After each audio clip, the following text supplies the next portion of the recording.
Et si je te disais que ce n'est pas la paresse qui te bloque, mais ton cerveau? Tu te réveilles un matin, motivé, tu penses à tous ces projets qui te font vibrer, écrire ce livre, transformer ton corps, lancer ce business, apprendre une nouvelle compétence.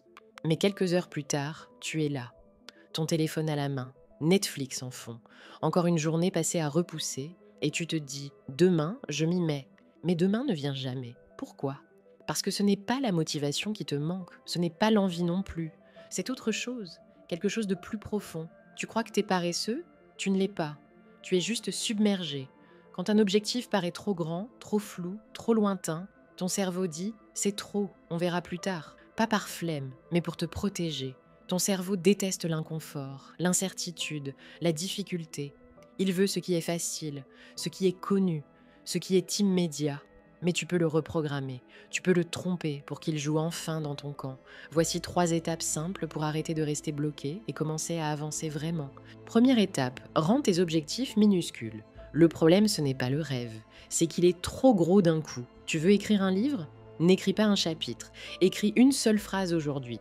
Tu veux courir tous les matins? Commence par mettre tes baskets et marcher 5 minutes. Ton cerveau n'a pas peur du rêve, il a peur de l'effort immédiat que ça demande.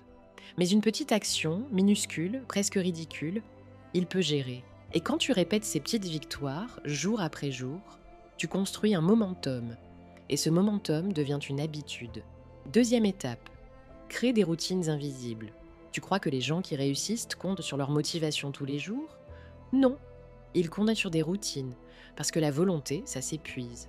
Mais une routine bien placée, elle te pousse même quand t'as pas envie. Exemple simple, tu veux lire plus? Pose un livre sur ton oreiller chaque matin. Tu veux boire plus d'eau? Remplis une bouteille et pose-la devant ton bureau. Tu veux travailler sur un projet? Bloque 10 minutes dans ton agenda à heure fixe chaque jour.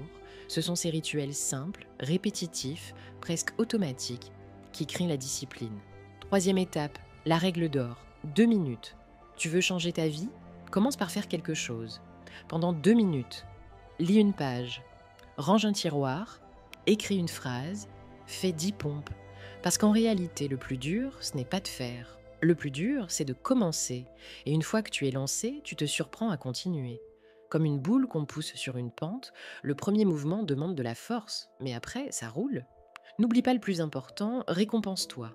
On oublie trop souvent de se féliciter, mais ton cerveau, lui, adore les récompenses.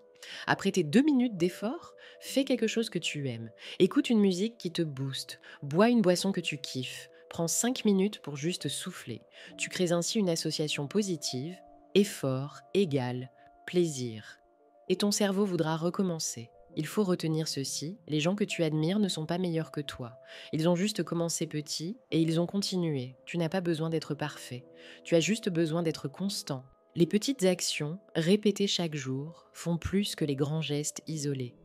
Alors choisis une chose, là, maintenant, et donne-lui 2 minutes de ta vie, pas demain, aujourd'hui, parce que tes rêves ne t'attendront pas éternellement.